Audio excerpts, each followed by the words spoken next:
Turn our attention back to the Comrades Marathon. It's obviously on the go at the moment. The front runners, no pun intended, making their way very quickly towards Pietermaritzburg. But that's only half the story, as far as my mind is concerned. Over 20,000 runners putting their bodies to the test. It's been years of training to take on the ultimate human race. But there's physical activity and there's mental health. How interconnected are they? We all know that exercise does regulate neurotransmitters. It releases endorphins. It's the feel-good hormone, makes you feel alive and well, and reduce stress and inflammation. Not in your legs, but inflammation in your brain, I can assure you.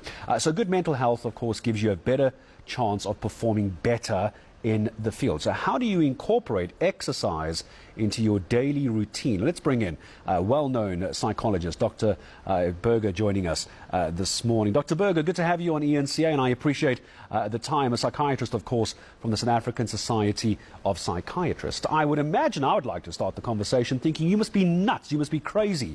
You need your mind read to run Comrades. But actually, it's very good for you, Dr. James Berger. Morning. Yeah, morning. Thanks for having me. You can definitely feel the energy of everyone participating in Comrades.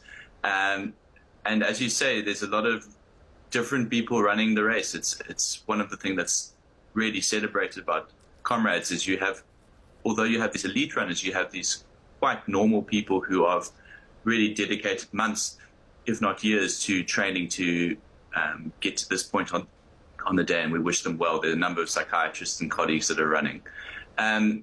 It takes a lot of mental fortitude and being able to be resilient, consistent, and consistently active over a period of time. And that takes a real desire to have a cause that you are doing it for, either for yourself and the fact of being challenged, or for another cause. Like some people run for someone else, some people run for an organization. We have a few people running under the banner of Move for Your Mind, which is about exercise for mental health. Where do you think in the mental side, the psychological side, Dr. Berger, the switch flips, where you go from someone like Jenna and I were talking about this earlier, on the couch watching Comrades Marathon? We're using Comrades Marathon as the yardstick. Not everybody has to run halfway across a province, of course. But what's the mental switch that needs to flip for you to go, okay, I can and I will actually do it? What happens mentally before you start doing physically? Motivation is such a complex concept, and it's going to be different for each person. But the general idea is if you can pick something that's going to get you started. So you need to find a reason that's going to drive you to change, because there's a reason that you're behaving in the way that you are. But we know from behavioral medicine that there are certain things that motivate us. And one of the things that motivates us is autonomy. So making decisions ourselves, being able to be in control and be challenged. So you're in control of being able to change your behavior.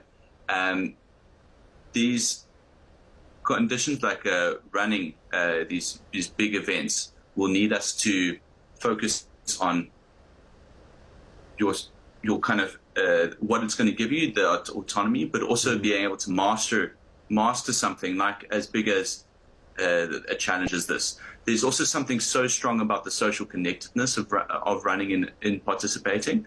And Comrades is one thing, it's a big event, but it's about how do you get to the point of being active every day. And sometimes the social side, so team sports, team activities, even running with a partner, even with your friends, your family, that type of thing can really help to motivate you and get you to stick to your goals, your challenges, things that you've set your mind to. Yeah, it's almost like accountability, isn't it? An accountability buddy. If you say that you're going to go running at 6 o'clock in the morning on a Saturday and you drop your friend, you don't pitch up, you're going to be very unpopular.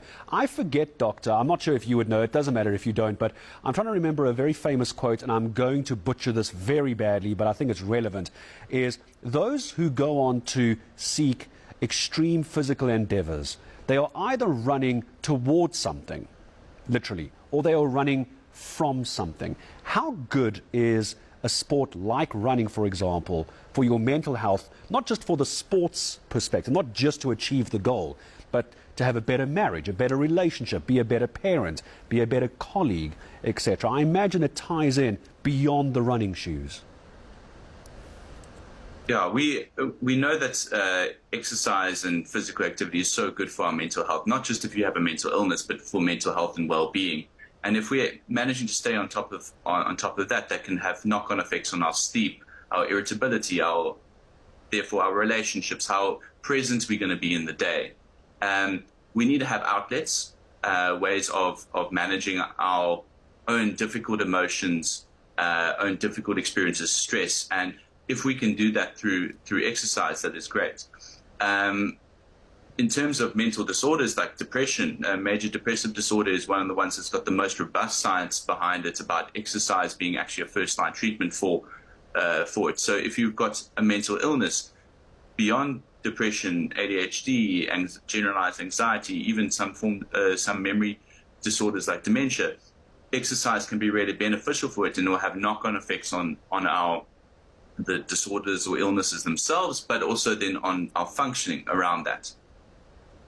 It's always interesting when you set a goal, for example, in a case like Comrades, Dr. Berger, because one of the best ways to get yourself to get up and go do something, like a Comrades, if you want to be as extreme as that, is to tell other people about it. Tell your loved ones, tell your significant other, tell your friends, because it puts a bit of pressure on you. You suddenly become accountable as well. But how do you try and get yourself psychologically ready for an event like this? Because not everybody will have time or the money, respectfully, to come and see a psychiatrist or a sports psychologist in some cases. What can they do at home to go, I do have a goal, but I procrastinate. It's too cold, it's too early, I'm too tired, etc., etc. What's the tip that you give people to go, okay, here's where you are, here's what I'm going to move you to?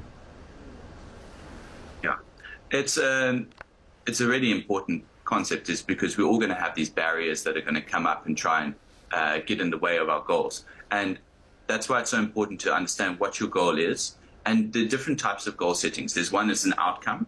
There's different ways of doing process goals. So that's more about the fact of the process of running. So it's not about the fact that I'm going to run to a point. It's the fact that I'm going to get up and I'm going to put my shoes on and I'm going to get outside.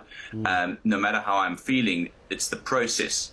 And if you can do that over a period of time, then you will be able to be consistent and then build towards the goal. The outcomes will come. What we find is that there's going to be natural ebbs and flows in how your energy is, how you're doing. Things come up that are going to make us have to be adaptable. And as long as you're being consistent and have a long-term plan, you don't need to see a sports psychologist or a psychiatrist. Sometimes those can help and definitely help keep you accountable. But if you can chunk it into smaller goals, daily goals, things that are going to keep you accountable, and perhaps journals, keep it in the diary, write it down. Those types of things can really help you to keep it up. Dr. James Berger, what a pleasure. Thank you. I hope we talk again. Psychiatrist from the South African Society of Psychiatrists as well, because so there you have the physical side, which is training. You get yourself a coach, of course, for that. But the mental side of that as well. It's just the first step is literally, when it comes to running, I love the analogy. The first step is literally the first one. Just shoes, walk. That's it. Don't try and run the Comrades. Just take the first step. Love that. Thanks, Dr. James, for your time.